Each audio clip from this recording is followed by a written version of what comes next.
Touch and Play er jo et godt system. Det fungerer jo som et touch-system på en træplade med en vægprojektor, som gør, at vores beboere selv kan betjene den.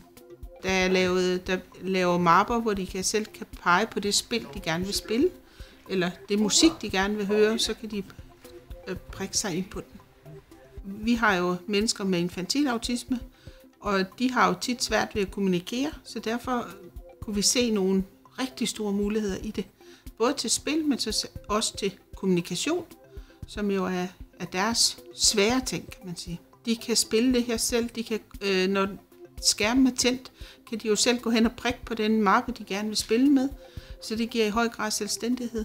Og det giver dem meget store muligheder for at kommunikere med os, fordi at Touch and Play er meget visuelt, og vores brugergruppe er meget visuelt stærke. Så det er jo en rigtig god kombination. Touch and Play giver jo også mulighed for samarbejde. Mennesker med autisme har jo rigtig svært ved at samarbejde og have forståelse af hinanden.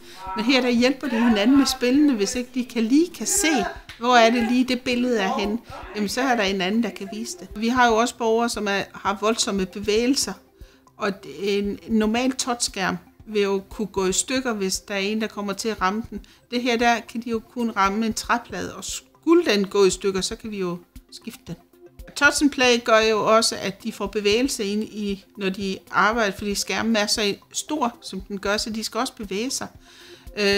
Det er den ene del af det, det er jo noget motorik, der kommer ind i det, men der er også motorik i forhold til finmotorikken, fordi der er flere af vores, der har svært ved finmotorikken, og her der er det jo oppe i en størrelse, som gør, at det ikke er det, der er problemet. De spil, der ligger på Touch and Play, er jo meget individuelle, så de passer lige præcis til den enkelte beboer, vi har her. Et af de rigtig gode spil til Touch and Play, det er et spil, hvor der er en rød plet, der flytter sig, og den skal borgerne så trykke på, og så flytter den sig et andet sted hen. Og det synes de fleste er rigtig sjovt. Der kan være dyrelyde, for eksempel man skal parre med et dyr, der passer sammen. Det kan være ting, der passer, for eksempel et æg skal passe til hønen. Billedgallerierne i Touch and Play, de er geniale til vores borgere, fordi det er billeder af netop det, der interesserer dem. Og vi kan lave billedgallerier med billeder af mor og far og hjemmet, hvor de er vokset op. Vi kan lave lægge billeder ind af deres interesser, af ture, de har været på. Så det hele tiden bliver interessant og inspirerende og motiverende. Touch and Plays billedgalleri, det giver glæde, fordi vi kan lægge de ting ind, der interesserer hver enkelt borger. Det virker utrolig godt, når de så kommer op i den størrelse. Det vækker glæde. Touch and Plays musik, specielt musikvideoerne, er jo formidable til at danse. De kan jo også ønske de videoer, de gerne vil have, den musik, de gerne vil have. Og så bliver der danset, der bliver sunget med, og hudet og så videre, så det er rigtig godt.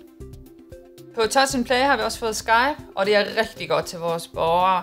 Mange af dem har pårørende langt væk, og så har flere af dem har prøvet at ringe i telefonen, men det der med bare at høre en stemme i telefonen, det er svært at forstå, at det lige er mor, eller det lige er far, der sidder i den anden ende. Men når vi får Skype på, så kan de også se, og de kan læse ansigtsmimikken, som også er rigtig vigtigt for rigtig mange af vores borgere at kunne læse.